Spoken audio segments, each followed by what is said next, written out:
I should like now to make a few observations on the budget. This budget marks a turning point in the history of our country.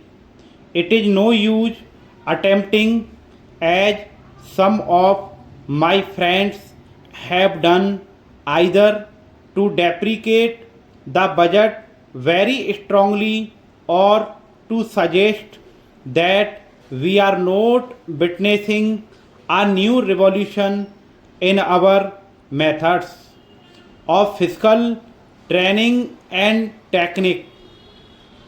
I want it to be quite clearly pointed out to my friends that we are now facing the lean years of Indian finance. Hitherto, we had revenue surpluses which were a form of public saving and which were meant to be utilized for capital development. Hereafter, this form of revenue surplus would not be available. We have therefore to find out ways and means of implementing our great program of national reconstruction at minimum cost. My point is that the deficit on revenue account would be of the order of about rupees 90 to 20 crores. Here, let me point out that I do not agree with those of my friends in the finance department who have attempted to suggest that rupees 9 or 18 crores which are obtained from Pakistan should be put to the revenue side of the budget. They are to be on the capital side, but that does not seriously alter the trend of my argument. What I am suggesting is that we would have to be prepared for a deficit of a much higher order even on the revenue side. That itself should make us realize that there are very many problems which we have to face and that we have to undertake ways and means of increasing the resources of our country so that it might be possible for us to have a greater amount of surplus or a greater amount of public saving for the purpose of financing capital development.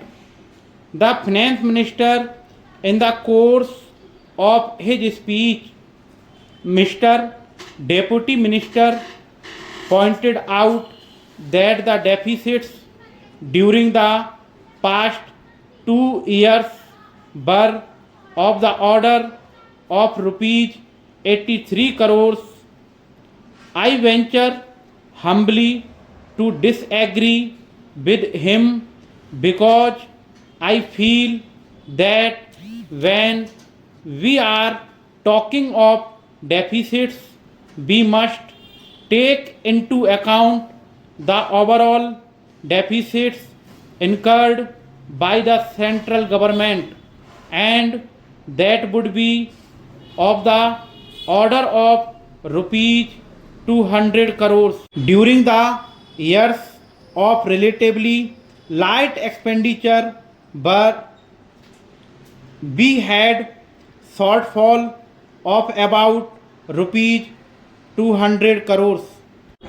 Undoubtedly, now when we are going to have a very great amount of expenditure, we might have a greater amount of deficit, and we would have to find out ways and means of trying to meet our capital expenditure.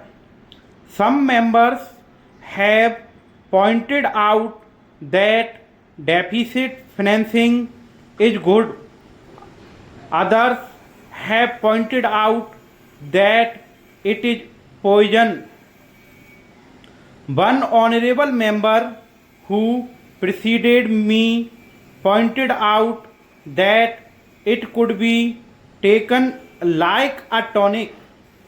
Now, I am not willing to enter into the merits of demerits.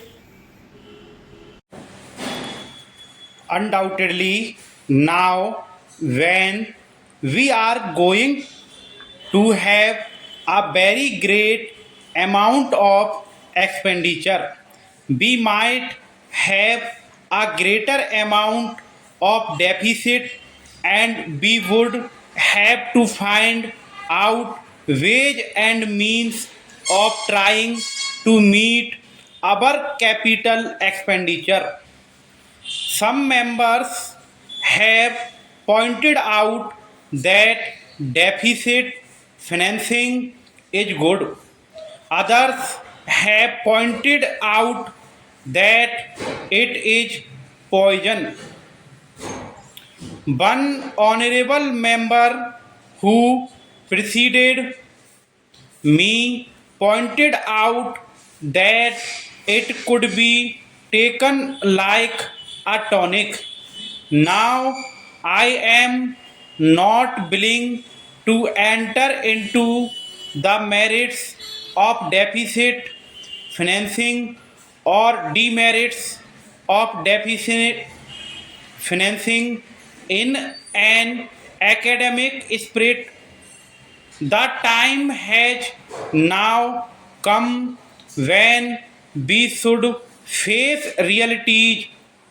I do suggest that we have to indulge in deficit financing, because without indulging in deficit financing, it would not be possible for us to indulge in capital expenditure on such a large scale.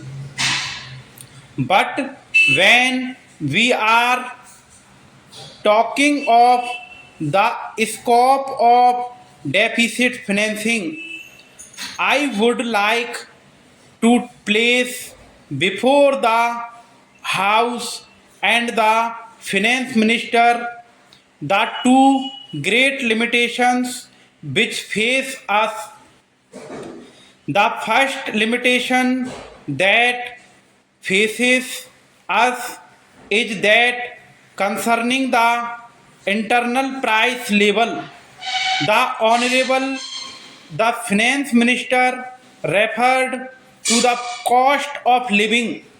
He said that he was going to keep a watch over the cost of living so that it may not shoot up within a short period and make a mess of the plans of capital development. But there is another limitation which has also to be borne in mind, a limitation which has not received as much notice as it should have done in all the discussions that have taken place on deficit financing. that limitation is the external limitation or the limitation which arises on account of our balance of payments position. I think this is as important, Mr. Deputy Speaker, as the internal price level, and I should like to elaborate that particular point a bit more because I feel that a time will shortly arrive when we might have either to reconsider our policy or might even have to leave the sterling club of which we are a member. The second serious limitation is as serious as the first. What would be the consequences of deficit financing on our balance of payments?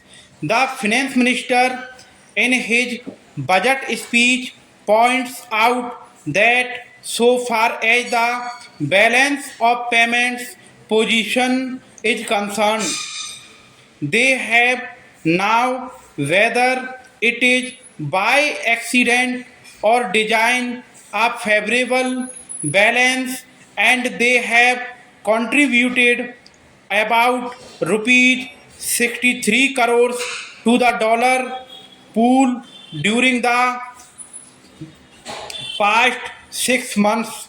But the moment we indulge in deficit financing, we have to be prepared for worsening of our balance of payments.